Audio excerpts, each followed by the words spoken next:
Estamos de volta com o Sem Censura de hoje para agora falar de um assunto que tomou muito conta dos brasileiros, principalmente no mês passado, em outubro, quando uma menina em Belo Horizonte, uma menina de 10 anos, ela foi dormir na casa de uns amigos dos pais e como ela era sonâmbula, ela simplesmente abriu a janela, caiu, não é? Ela não morreu, graças a Deus, enfim, mas esse tema do sonambulismo passou a fazer parte das conversas das pessoas. E aí a neurologista Andréa Bacelar foi convidada pela gente exatamente para falar sobre esse assunto. Sonambulismo é mais comum do que a gente possa saber ou perceber? Doutora Andréa, boa tarde. Boa tarde, Cate. Primeiramente, queria agradecer estar aqui com a minha amiga, né? Também há 2 décadas nos conhecemos, olha a coincidência. E hoje estamos juntas aqui, né, com esse propósito, eu na área da medicina e você na área do jornalismo. Eu estou muito feliz de estar aqui, viu? Bom, sonambulismo, ele tem um apelo, às vezes, engraçado, caricato, né? Quando as pessoas falam, nossa, ele anda, ele fala, olha que engraçado, etc. Eu queria inicialmente tranquilizar, principalmente os pais, por ser um transtorno de sono muito benigno. O que eu quero dizer com benigno? Há uma tendência à resolução, à cura, por ser uma imaturidade do sistema nervoso central. Então, na categoria, ele é uma alteração do comportamento durante o sono, que pode se manifestar de diversas formas, dependendo da faixa etária. Por exemplo, terror noturno também está na mesma categoria do sonambulismo, quer dizer, é uma parassônia, uma alteração do comportamento, que acontece um pouquinho mais cedo, ali na segunda infância, em que aquela criança acorda, esse é que é o ponto importante, é um despertar parcial. Aquele indivíduo não está efetivamente acordado, apesar de estar muitas vezes de olhos abertos. Então a criança pode gritar, chorar, espernear, os pais ficam muito desesperados, achando que, enfim, está com dor, tem alguma coisa machucando, e na verdade aquilo pode ser um terror noturno. Numa faixa etária um pouquinho maior, a gente está diante do sonambulismo. Então o sonâmbulo é aquele que ele senta, ele levanta e os órgãos dos sentidos funcionam naquele momento. Então, ele é capaz de descer uma escada, ele é capaz de abrir uma porta, ele é capaz, inclusive, de dirigir. Né? Existem implicações médico-legais nos Estados Unidos de casos que aconteceram isso. Quer dizer, um sonâmbulo dirigiu, bateu e atropelou uma pessoa. Ele é capaz de conversar também? Ele é capaz de conversar, mas as palavras são desconexas. Então você não vai, quer dizer, a esposa não vai descobrir o segredo do marido, entendeu? Porque ele está dormindo e aí eu quero saber de você. As palavras, a frase não é completa, as palavras são jogadas e não tem sentido muito o que está acontecendo. E uma outra característica é que existe uma amnésia ao fato. Então o sonâmbulo, que às vezes acorda deitado no sofá da sala ou acorda no quarto dos pais, ele acorda, como é que eu cheguei aqui, por que eu estou aqui, o que eu estou fazendo aqui? Então, a amnésia também faz parte desta situação. O sonambulismo existe um caráter genético, então se a gente perguntar na família, meu tio, minha prima, meu avô, tinha alguém na família que tinha sonambulismo. Às vezes, quando eu só sento e falo alguma coisa, eu não caminho, isso também é uma parassônia, também é uma alteração do comportamento, mas chama-se sonilóquio. Eu só falo, eu não caminho. Agora, então... A Lua está concordando aqui muito com o que você está falando. Por que você tem algum seu caso? Pai... É porque o meu pai é sonâmbulo. Eu já não sou aquele sonâmbulo de levantar. Às vezes eu sento, eu converso com a minha mãe, falando não sei lá o que eu falo, canto parabéns dormindo. Só que quem é sonâmbulo mesmo é meu pai, que quando ele chega muito cansado em casa, eu e minha mãe, a gente até dorme com ele, uma do lado e do outro, porque a gente sabe que ele vai sair correndo. E ele sai correndo porque ele fala que tem alguém perseguindo ele. Então, ele dá aquela carreira e sai correndo para uma janela, para uma porta mais próxima. Teve um evento muito chato que aconteceu, eu tinha 6 anos de idade. Eu estava deitada num colchonete com ele vendo um filme. Daí ele dormiu, porque meu pai cochila em 1 segundo. tá lá dormindo, tirando a soneca dele, roncando. Do nada ele sai correndo, enfia o pé dentro do balde e tenta pular a janela. Caramba! Do quarto andar. Uau! Aí eu segurei a perna dele, minha mãe segurou a mão. Ele acordou, mas quando ele acorda, ele fica morrendo de vergonha. Ele não consegue olhar pra gente, ele fica com vergonha, porque ele fala que ia pra casa do amigo.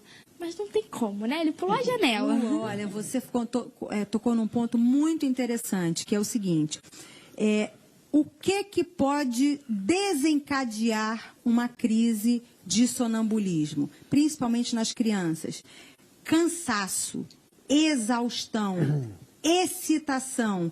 Então, pensar que aquela criança, nossa, eu fui para a escola, depois eu nadei, depois eu fui para uma festa infantil, estou exausto, então a noite vai ser tranquila. Não, é um momento de maior chance de ter um ataque de sonambulismo se eu estou muito agitado.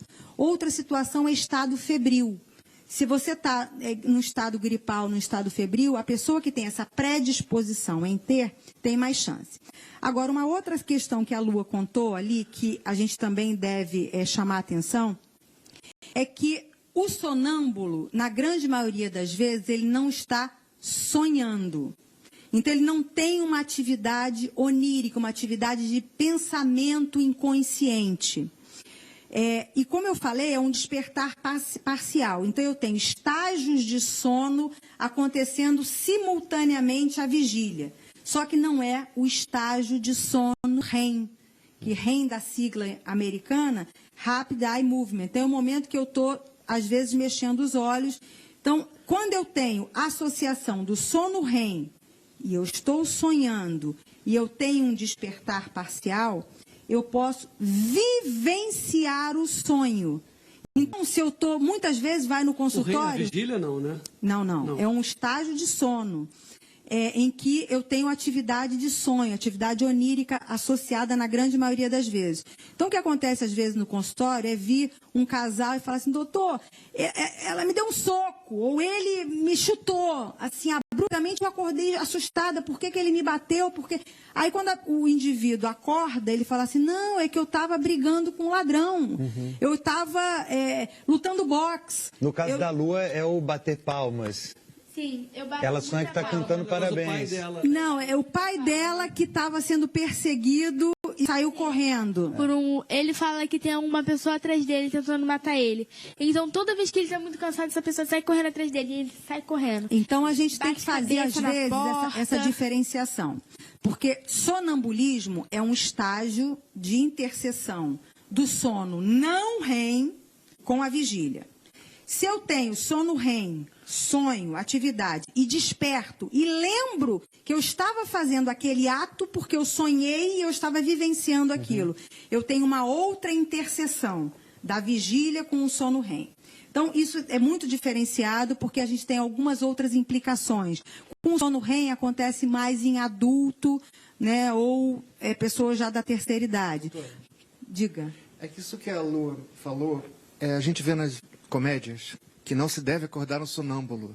No caso, eu vi que ela acordou. Muito interessante. Deve-se ou não deve-se? Boa. Muito importante essa pergunta. Não é mito isso. Mas não que a pessoa que vai ser acordada, que ela vai ter um problema, ou que o neurônio vai morrer, ou que, enfim, ela vai ficar traumatizada. E sim porque o ato, o evento aumenta. Como esse indivíduo não está acordado, se eu fico tentando acordar, ou a mãe nervosa com a criança, acorda, meu amor, que é o quê? O que está acontecendo? Me diz. Eu prolongo aquele evento. Então, o que a gente fala para os pais? Olhe, contenha o seu filho. Mantenha ele no berço, tente conduzi-lo para a cama, mas não estimule os órgãos dos sentidos. Não converse, não chame, não acorde, não sacuda. Coloque ele porque esse evento vai demorar menos tempo e ele vai desaparecer. Mas num caso assustador, como o pai dela que queria pular pela janela. Pois é, isso a gente tem que fazer, isso chama-se diagnóstico diferencial. Então a gente tem que fazer a diferenciação, por exemplo, se é durante o sono REM ou sono não REM. Para isso existe um exame chamado polissonografia, que é um exame que as pessoas vão dormir num laboratório de sono, monitorado, que a gente vê a atividade elétrica do cérebro, a gente tem uma câmera que filma e a gente sabe em que estágio de sono o indivíduo está, e se ele tiver um evento naquele momento, eu consigo fazer exatamente essa diferenciação. Porque quando a gente pensa no sono REM, a gente tem outras questões para perguntar, para avaliar com a família, porque eu tenho chance de ter outros problemas. E mais uma coisa, Cátia, que eu acho muito importante, é que, como eu falei, o sonambulismo é benigno. Quando a criança ou adolescente vai amadurecendo, a chance dele ser um sonâmbulo na vida adulta é rara. 10% das pessoas que têm essa parassônia, essa alteração do comportamento, terão isso na vida adulta. Então, mostrando que a maturidade neuronal resolve o problema. Se isso é muito frequente nessa fase de criança, ou as pessoas se machucam, né? Eu caí da escada, eu que tentei, tive que botar grade, isso acontece quase toda noite, os pais não dormem, a gente tem que medicar. Aí a gente só medica para não ter esperando essa maturação. Agora, um outro diagnóstico diferencial é com epilepsia. Porque epilepsia não é ter convulsão. Né? Aquela convulsão que todos nós já presenciamos ou soubemos, aquela pessoa que se bate, que se urina, que morde a língua, que as pessoas tentam puxar e botar o dedo lá e ferir o dedo. Não tem a língua, a gente não engole a língua, gente. Então não tem que botar o dedo dentro da boca porque vai machucar o seu dedo e, enfim, a pessoa não vai enrolar e engolir a língua. Convulsão é um tipo de epilepsia. Existem muitos outros. Eu posso estar conversando aqui com você, Cátia, eu paro, olho assim, volto, e isso é uma ausência. Isso é um outro tipo de epilepsia. E existem as epilepsias noturnas, em que o indivíduo pode, pura e simplesmente, ter esse despertar parcial, sentar, abrir o olho, olhar para o lado, falar uma coisa desconexa, ir ali no banheiro, voltar, sentar, fazer algum movimento repetitivo, e isso ser uma crise epilética.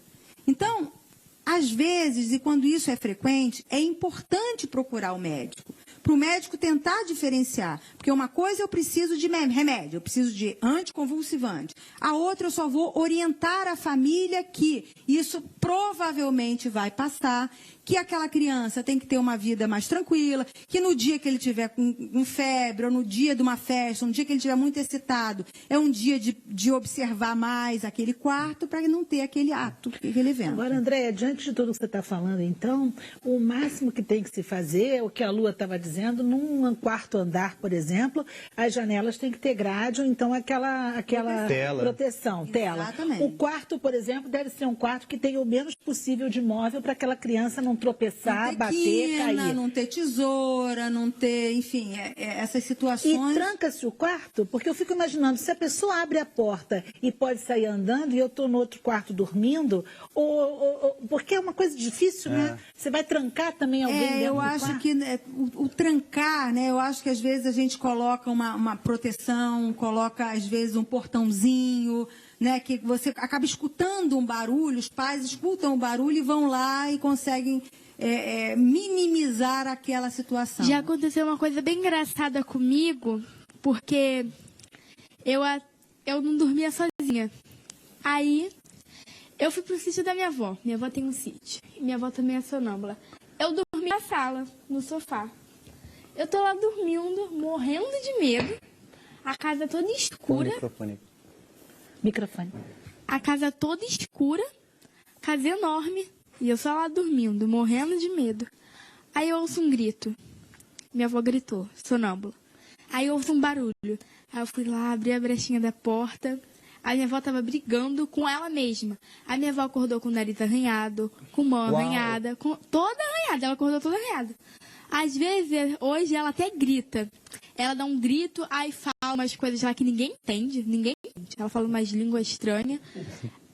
Aí ela acorda arranhada, ela cai da cama. E a minha avó já é uma senhora de idade, ela sempre faz isso. Então você vê, André, que é um caso de família. Tem a avó, tem o pai. A questão genética é importante, né? Mas eu acho que a gente também tem que pensar nessa diferenciação, se isso é parassônia, se isso é sonambulismo, ou se isso acontece com um outro estágio de sono. Eu tenho uma coisa, eu não sei se isso parece com o caso da Lua, mas assim, eu às vezes estou dormindo, eu acordo Mas eu não acordo, eu tenho a sensação que eu estou deitado na cama, eu me vejo de cima e eu fico me batendo para acordar. E eu fico tentando fazer... O nome disso é paralisia do sono. O que é? E a Lua arrasando, hein? A Lua tá arrasando. Eu acho que ela vai ser médica. Ela pode ser de... Não é não, Lua? Não, é porque a minha mãe também tem isso. A minha mãe não é sonâmbula. A família dela é um compêndio de transtornos de sono. Você devia fazer um estudo sobre a família dela. A minha família quase toda é assim. A minha mãe dorme, aí às vezes ela acorda, mas ela não consegue se bater, ela não consegue se mexer, mas ela se vê lá de cima. Eu também. Aí quando então, ela o nome acorda, ela disso fala. chama-se paralisia do sono. Quando que acontece isso? Durante o sono REM, esse estágio de sono que movimenta os olhos, a gente tem o nosso tônus muscular está completamente paralisado, então a gente não se mexe.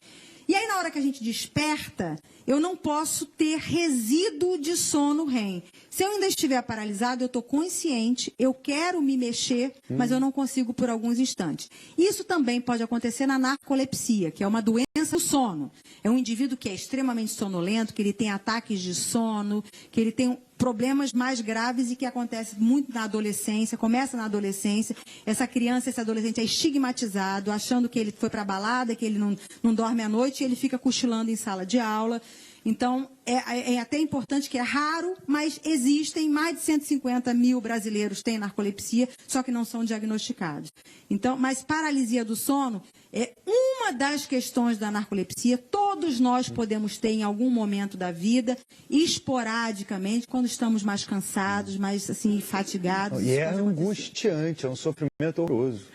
Bom, Andréa Bacelar, eu sei que muita gente já deve estar em casa com vários casos, como esse que a Lua está contando aqui, e com muitas perguntas para você também. Depois o Bruno Barros vai fazer essas perguntas para a Andréa Bacelar.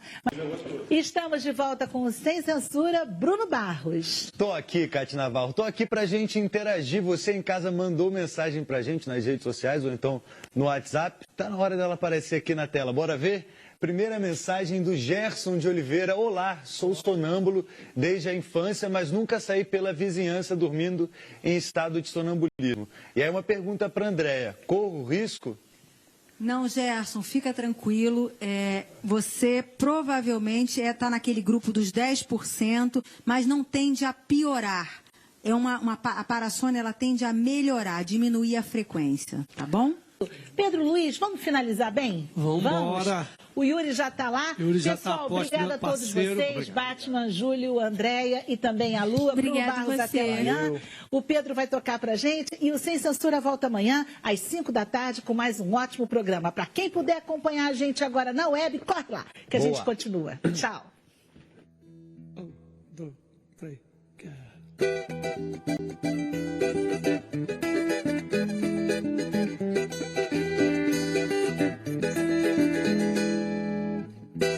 detectou na capa do jornal, vem ver. Detectou na brincadeira uma maneira de esconder metal. Caô, cara de pau na capa do jornal, vem ver. Detectou na brincadeira a ferramenta do canavial.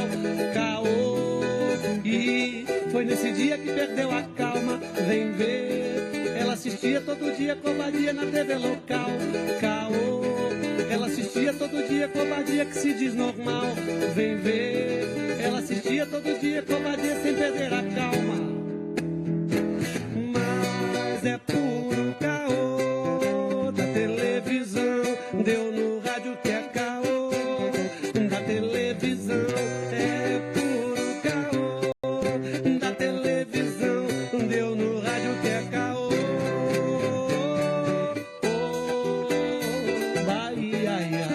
Vem ver TV, que vê TV, TV caô, quer ver caô. Vem, pessoa, ou vai doar, ou vai doar, ou vai doer, ou vai doer. Ô, Brasil, que vê TV.